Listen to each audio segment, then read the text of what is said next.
नमस्कार, KP news के bulletin में आपका स्वागत है। मैं हिना शेख आपके साथ। आइए सबसे पहले देखते हैं मुख्य समाचार। कांग्रेस अध्यक्ष मल्लिकार्जुन खड़गे के दामाद राधा कृष्ण डोडामणि को गुलबर्गा लोकसभा क्षेत्र से उम्मीदवार बनाने पर विचार कर रही है कांग्रेस। ऐश्वर्या राय बच्चन पर विवादित टिप्पणी कर फंसे राहुल गांधी, भाजपा का तंज कितना नीचे गिरोगे। महाराष्ट्र के पूर्व मुख्यमंत्री मनोहर जोशी का निधन, कार्डियक अरेस्ट के बाद अस्पताल में भर्ती थे। भारत का युवा ही देश को नई ऊंचाइयों पर ले जाएगा, वाराणसी में बोले प्रधानमंत्री नरेंद्र मोदी। वाराणसी में आधी रात को निरीक्षण पर निकले प्रधानमंत्री मोदी, साथ में दिखे मुख्यमंत्री योगी।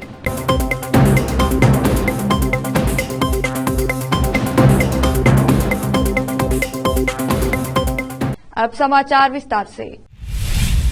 कांग्रेस पार्टी अध्यक्ष मल्लिकार्जुन खड़गे के दामाद राधा कृष्ण डोडामणि को गुलबर्गा लोकसभा क्षेत्र से उम्मीदवार बनाने के विचार पर चर्चा कर रही है। राधा कृष्ण एक व्यवसायी जिनके बारे में कहा जाता है कि उन्होंने बेंगलुरु की सबसे पुरानी गैस एजेंसियों में से एक शुरू की थी। वह आईटी-बीटी मंत्री प्रियांक खड़गे के बहनोई भी है। सूत्रों के मुताबिक पार्टी के अंदर राधा कृष्ण के नाम पर चर्चा चल रही है। खड़गे परिवार के एक करीबी सूत्र ने कहा, मल्लिकार्जुन खड़गे का अंतिम निर्णय होगा। निर्णय लेने से पहले वह सोनिया गांधी के साथ इस पर चर्चा कर सकते हैं। गर्मी में बिजली की मांग में वृद्धि को देखते हुए आरटीपीएस अधिकारियों की टीम ने रायचूर थर्मल पावर प्लांट से लगातार बिजली उत्पादन की तैयारी शुरू कर दी है। राज्य के जल विद्युत गृहों में पानी की कमी के कारण अपेक्षित स्तर पर बिजली का उत्पादन नहीं हो पा रहा है। इस मांग को पूरा करने के लिए थर्मल पावर केंद्रों पर ही निर्भर है। प्रदेश में अब 300 मिलियन यूनिट बिजली की मांग है। सौर पवन और जल विद्युत केंद्रों से उपलब्ध बिजली का ही उपयोग करके आरटीपीएस और वाईटीपीएस बिजली केंद्रों पर दबाव कम किया जाता है। अब जल विद्युत केंद्रों का बिजली उत्पादन काफी गिर गया है। राज्य की बिजली मांग को पूरा करने के लिए आरटीपीएस और वाईटीपीएस बिजली इकाइयां चालू रहेंगी। इस साल के अंत में होने वाले लोकसभा चुनाव से पहले तुमकुरू से पूर्व सांसद एमपी मुद्दा हनुमेगौड़ा गुरुवार को कांग्रेस पार्टी में लौट आए। उन्होंने 2023 में विधानसभा चुनाव से पहले कांग्रेस छोड़ दी थी और 2022 में भाजपा में शामिल हो गए थे। वरिष्ठ नेता को मुख्यमंत्री सिद्धरामैया, पार्टी के राज्य इकाई के अध्यक्ष और उप मुख्यमंत्री डीके शिवकुमार, मंत्री जी परमेश्वर और केएन राजन्ना और कई पार्टी नेताओं और कार्यकर्ताओं की उपस्थिति में कांग्रेस में शामिल कराया गया। कांग्रेस सूत्रों के मुताबिक उनके लोकसभा चुनाव में तुमकुरू से पार्टी के उम्मीदवार होने की उम्मीद है।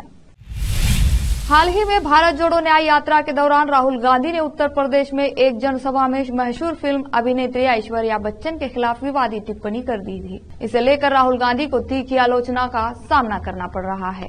अब भाजपा ने भी राहुल गांधी को निशाने पर ले लिया है। भाजपा ने आरोप लगाया है कि राहुल गांधी सफल महिलाओं के खिलाफ खतरनाक स्तर का जुनून रखते हैं। साथ ही भाजपा ने राहुल गांधी पर निचले स्तर की राजनीति करने का आरोप लगाया। भाजपा की कर्नाटक इकाई ने सोशल मीडिया पर साझा एक पोस्ट में लिखा कि कांग्रेस के युवराज राहुल गांधी को अपने दम पर सफल होने वाली महिलाओं से अब खतरनाक स्तर के जुनूनी हो गए हैं। भारतीय द्वारा लगातार नकारे जाने से राहुल गांधी निचले स्तर पर गिर गए हैं और भारत के गर्व ऐश्वर्या राय के खिलाफ आपत्तिजनक टिप्पणी कर रहे हैं। भाजपा ने आगे लिखा कि चौथी पीढ़ी के वंशवादी राहुल गांधी के पास कोई उपलब्धि नहीं है। वे ऐश्वर्या राय बच्चन के खिलाफ टिप्पणी कर रहे हैं, जबकि ऐश्वर्या राय बच्चन ने राहुल गांधी के पूरे परिवार से ज्यादा भारत को गौरवान्वित किया। तेलंगाना में विपक्षी दल भारत राष्ट्र समिति बीआरएस की नेता और विधायक जी लस्या नंदिता की शुक्रवार को मौत हो गई। उनकी मौत पैटनचूर में एक सड़क दुर्घटना में हुई। लस्या सिकंदराबाद कैंट से विधायक थी। पुलिस ने बताया कि नंदिता जिस कार में यात्रा कर रही थी वह शुक्रवार सुबह 5:30 बजे आउट रिंग रोड ORR पर सड़क किनारे लगे डिवाइडर से टकराई गई, जिसके कारण उनकी मौत हो गई। हादसे में कार चालक घायल हो गया है। 36 वर्षीय नंदिता को एक अस्पताल ले जाया गया, जहां चिकित्सकों ने उन्हें मृत घोषित कर दिया। बीआरएस प्रमुख के चंद्रशेखर राव ने उनके निधन पर दुख जताया। बीआरएस के कार्यकारी अध्यक्ष केटी रामाराव ने भी नंदिता के निधन पर शोक व्यक्त किया। इस बीच तेलंगाना के मुख्यमंत्री रेवंत रेड्डी ने ट्वीट किया, कैंट विधायक लस्या नंदिता की असामयिक मृत्यु से मुझे गहरा धक्का लगा। अब लेते हैं छोटा सा ब्रेक।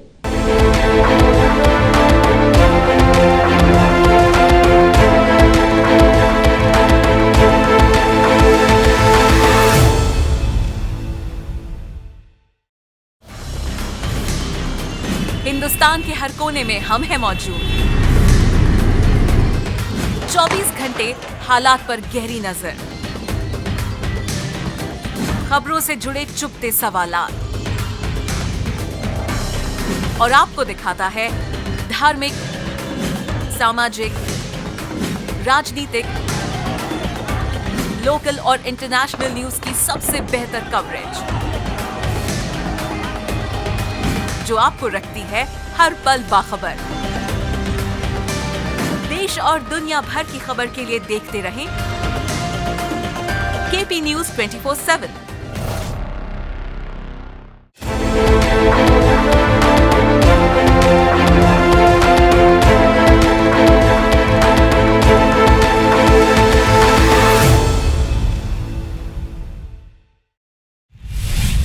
ब्रेक के बाद आपका स्वागत है।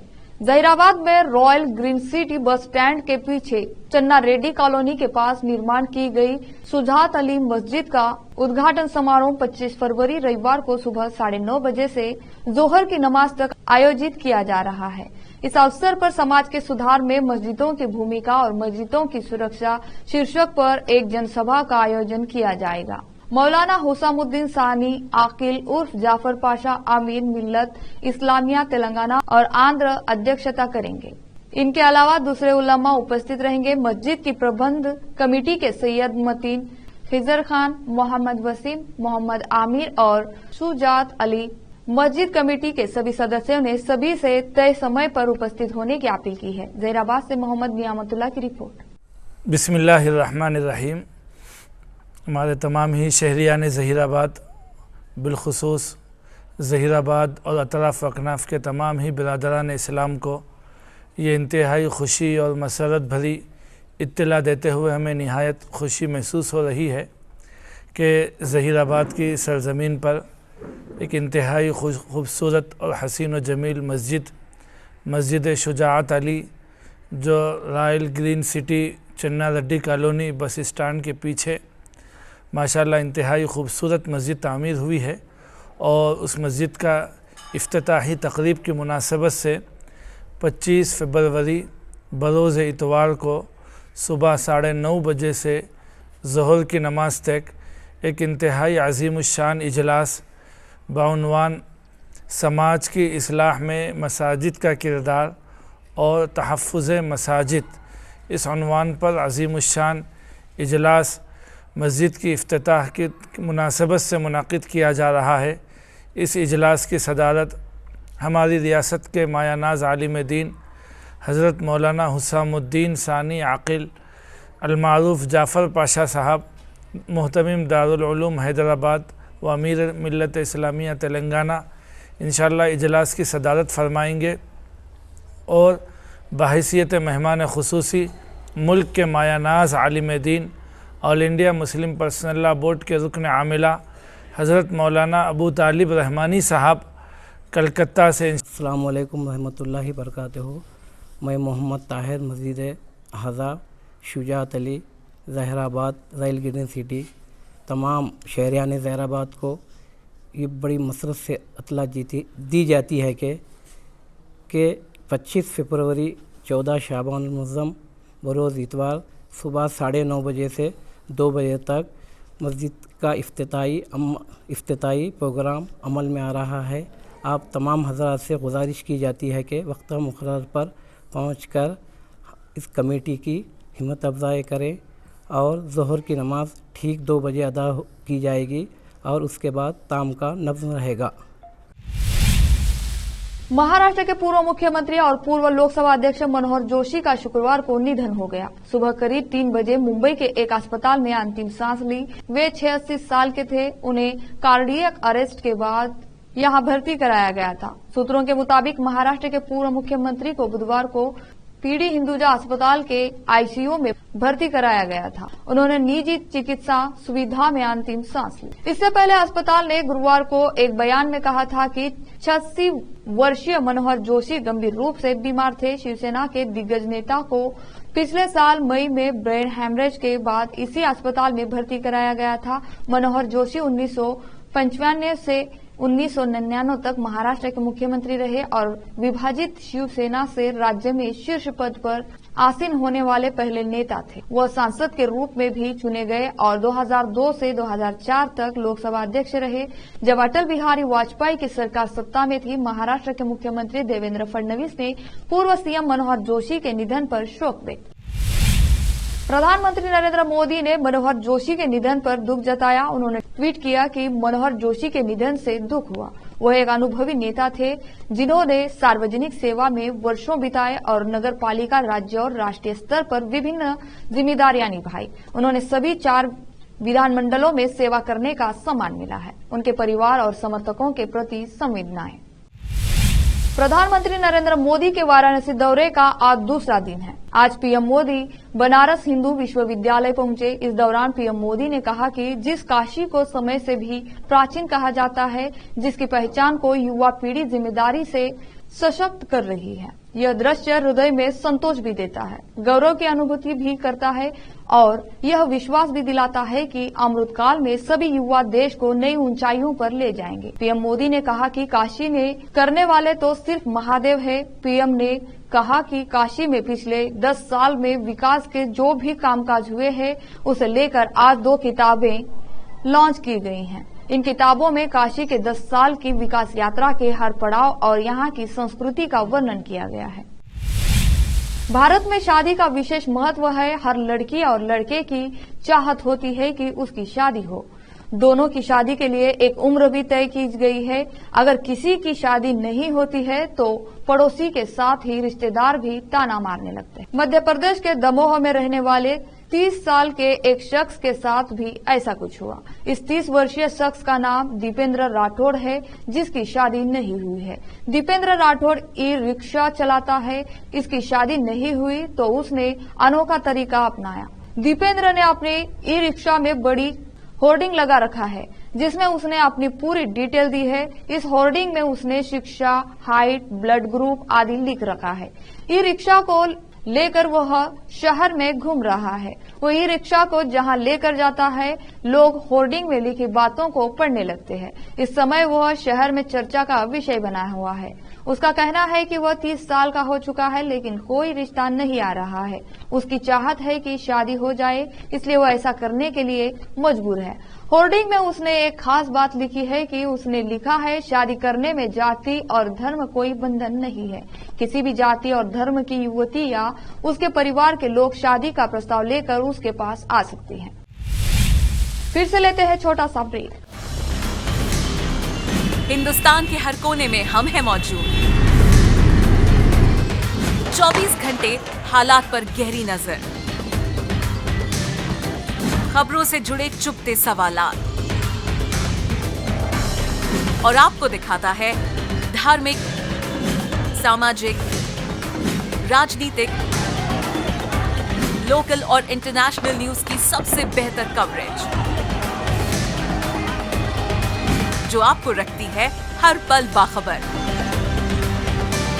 देश और दुनिया भर की खबर के लिए देखते रहें केपी न्यूज 24/7। ब्रेक के बाद आपका स्वागत है। दिल्ली मकान में लगी आग। उत्तम नगर के मोहन गार्डन इलाके में एक 4 मंजिला इमारत में आग लग गई। दमकल की 6 गाड़ियां आग बुझाने में जुटी। दमकल कर्मी ने एक शख्स और बच्चे को सीढ़ियों के सहारे रेस्क्यू कराया।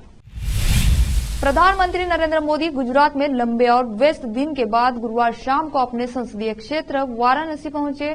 वो अचानक आधी रात को शिवपुर फुलवरिया लहरतारा मार्ग का निरीक्षण करने पहुंच गए। उत्तर प्रदेश के मुख्यमंत्री योगी आदित्यनाथ भी इस दौरान उनके साथ थे। हाल ही में इस पुल का उद्घाटन किया गया है। ये दक्षिणी भाग BHU, BLW आदि के आसपास रहने वाले लगभग 5 लाख लोगों के लिए बहुत मददगार है, जो हवाई अड्डे लखनऊ, आजमगढ़ और गाजीपुर की ओर जाना चाहते हैं।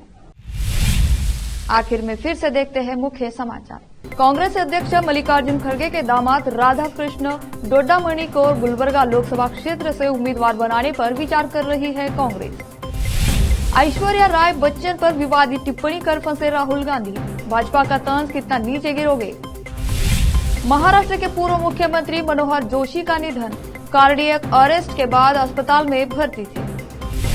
भारत का युवा ही देश को नई ऊंचाइयों पर ले जाएगा, वाराणसी में बोले प्रधानमंत्री नरेंद्र मोदी।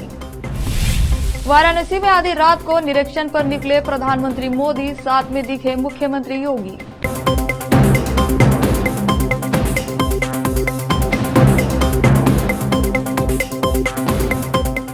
केपी न्यूज के बुलेटिन में आज इतना ही। देश और प्रदेश के समाचारों के लिए देखते रहिए आपका अपना चैनल केपी न्यूज 24/7। धन्यवाद।